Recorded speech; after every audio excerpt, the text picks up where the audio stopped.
With your latest news, I'm April Cummings. Chief Medical Officer Dr. John Lee reports 393 COVID-19 tests carried out since our last report on Thursday.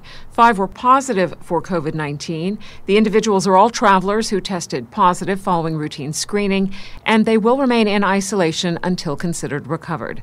Cayman has 36 active cases of COVID-19 right now. 32 are asymptomatic, 4 have symptoms. There are no current hospitalizations. Some 904 people are in isolation. The third batch of vaccines to fight the COVID-19 pandemic arrived on the British Airways flight from London Thursday. Radio Cayman's Paula Cal has more. This latest consignment contains approximately 15,000 doses, the largest consignment so far. That's a total of 38,000 Pfizer doses supplied to Cayman from the United Kingdom. His Excellency, the Governor, Martin Roper, says that this is, quote, a firm demonstration of the UK's commitment to Cayman and the overseas territories.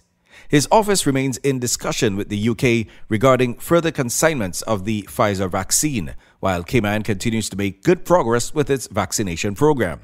The Governor is encouraging everyone to take the vaccine, both the first and second doses, when invited to do so, adding that is, quote, increasingly evident that they are very safe and effective, and the best way to protect yourself and everyone in the community from serious illnesses.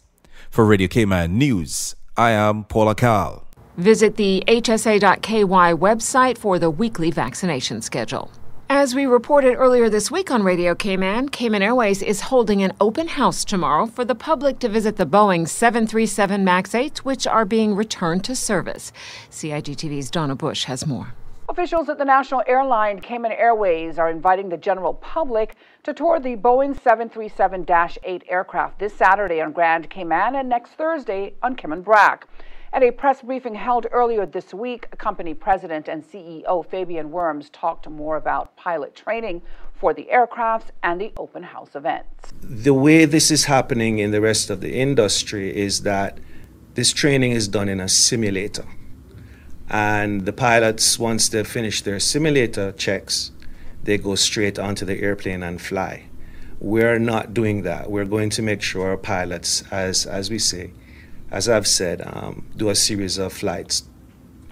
So those training flights will be taking place on the 13th of February, which is a Saturday, the Sunday the 14th, and Monday the 15th. 3 days of training flights. Something else that is happening on the 13th, which we have already publicized, is that we're having an open house.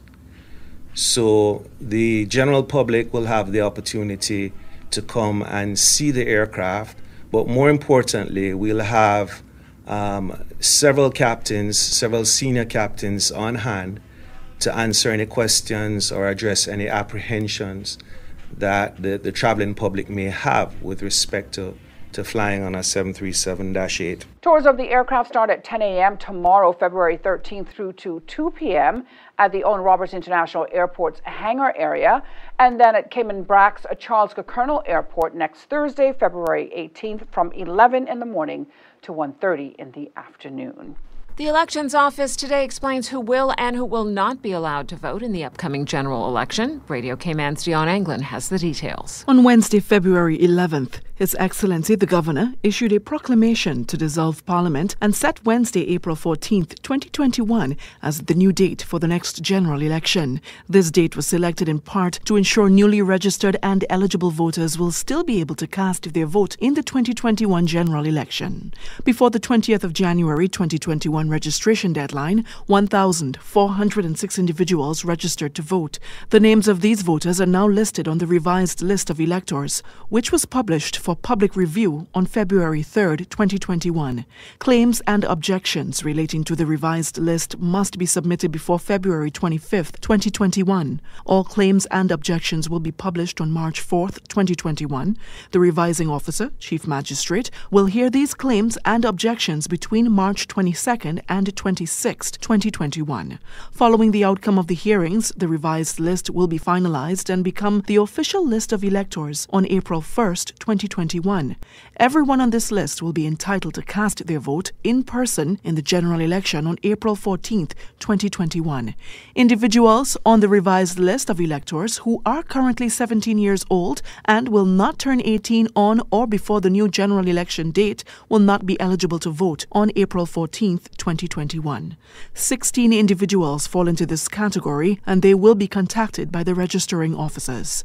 Reporting for Radio Cayman News, I'm Dion Anglin. Postal voting is available to anyone who's likely to be off the island on Election Day. The ballots can be requested now and will be dispatched following nomination day for everyone eligible. Requests for postal or mobile voting from newly eligible voters will be actioned after April 1st.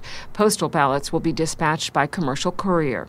Mobile voting is available to anyone on the island who will be unable to visit a polling station on Election Day, and you can put those requests in now as well. If you submitted your postal or mobile voting form for the May election date prior to the announcement that the date was being changed to April 14th, registering officers will be reaching out to you to determine whether you still need postal voting or mobile voting for the new date. There is information available online about who can qualify for postal or mobile voting at elections.ky. The necessary forms are there as well.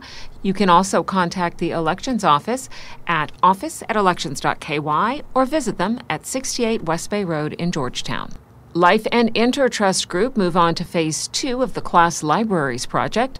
Radio Cayman's Felicia Rankin-Solins has the details. Executive Director of Nonprofit Literacy is for Everyone, Jane Austin, says Phase 2 is still in the development stages. We're slowly rolling out Phase 2 as we speak, and we select schools after quite a rigorous kind of process of inventorying. We look at inspection reports, we look at resourcing gaps.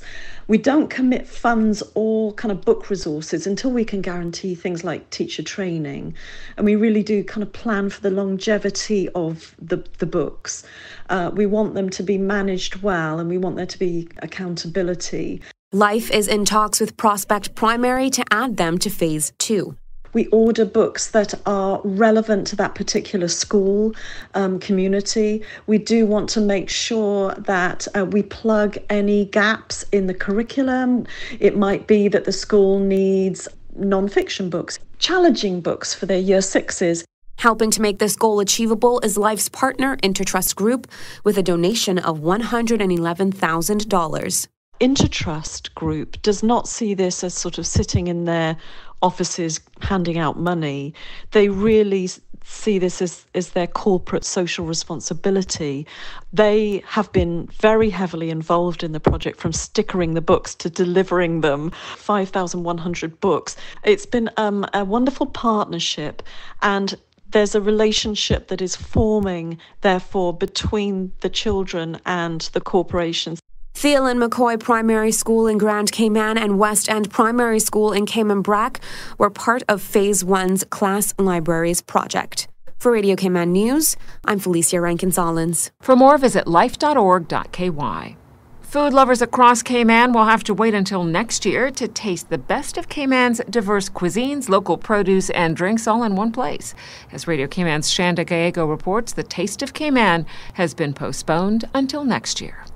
Officials with the Cayman Islands Tourism Association say the postponement is due to ongoing COVID-19 suppression measures for mass gatherings under the Prevention, Control and Suppression of COVID-19 Regulations 2021. Association President Mark Langevin says while the Cayman Islands government had recently expanded the numbers allowed for outdoor public gatherings from 500 to 1,000 people, it was currently not feasible to plan for the festival for the current year. He adds the festival brings upward of 5,000 people together to celebrate the best of Cayman's food and drink offerings. So under the current circumstances, we cannot proceed this year. While they're unable to hold the festival this year, organizers are strongly encouraging residents to continue to support the hospitality, food and beverage industry in any way they can during these unprecedented times of economic hardship. Officials say all ticket purchases for the previous dates will be honored when the festival is held next year. Shanda Gallego, Radio Cayman News.